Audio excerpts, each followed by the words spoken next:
নমস্কার বন্ধুরা, welcome to ঘরে ফেরার গান। আজ একটা নতুন ভ্লগ নিয়ে চলে এসেছি। ঘরোয়া স্টাইলে বাঁধাকপির তরকারি। বাঁধাকপির তরকারি করার জন্য বাঁধাকপিটাকে কুচি কুচি করে কেটে নিতে হবে। এরপর আপনারা ওটাকে সেদ্ধ করে রাখতে পারেন, আবার নাও রাখতে পারেন। কেটে রাখা আলুগুলোকে ভেজে নিচ্ছি। আপনারা আলু দিতে পারেন, নাও দিতে পারেন, বাট একটু আলু দিলে টেস্ট হয়। উপকরণগুলো লাগছে একটু হলুদ গুঁড়ো, জিরে গুঁড়ো, 5 ফোড়ন, আর একটু আদা দিতে পারেন, আর টমেটো দিতে পারেন, আর স্বাদ মতো নুন, আর একটু লঙ্কা দিতে পারেন। প্রথমে একটু 5 ফোড়ন দিয়ে নিলাম, তারপর একটু আদা কুচি নিয়ে নেব।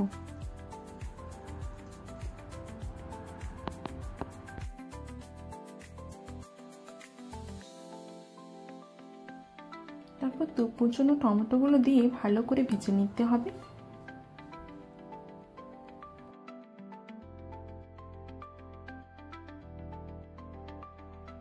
ভাজা ভাজা হয়ে গেলে ওতে আমি একটু জিরে গুঁড়ো, হলুদ গুঁড়ো আর লঙ্কা গুঁড়ো দিয়ে দেব।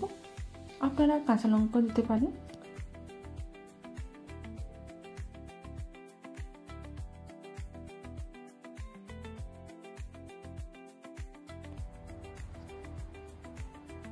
এবার একটু মটরশুঁটি দিয়ে দেব, টেস্টটা যাতে এনহ্যান্স হয়।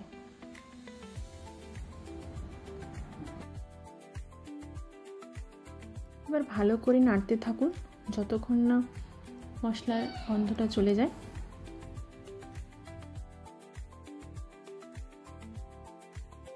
ভালো করে ভাজা হয়ে গেলে আগে থেকে কুচিয়ে রাখা বাঁধাকপিটা আবার দিয়ে দিতে পারেন।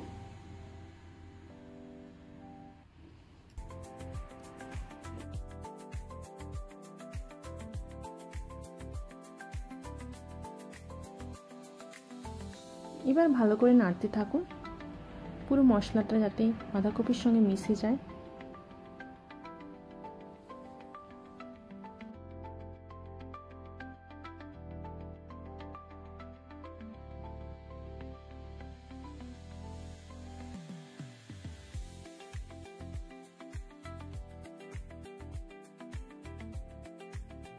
যখন দেখবেন ভালো করে মেশানো হয়ে গেছে, তখন আলুগুলো অ্যাড করে দিতে পারেন।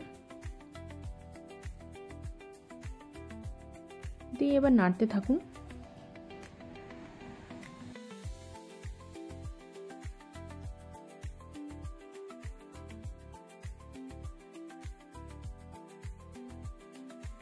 এবার ঢাকনা দিয়ে চাপা দিয়ে দিন যাতে বাঁধাকপিটা সেদ্ধ হয়ে যায়। মোটামুটি আমাদের অনেকটা হয়ে এসছে।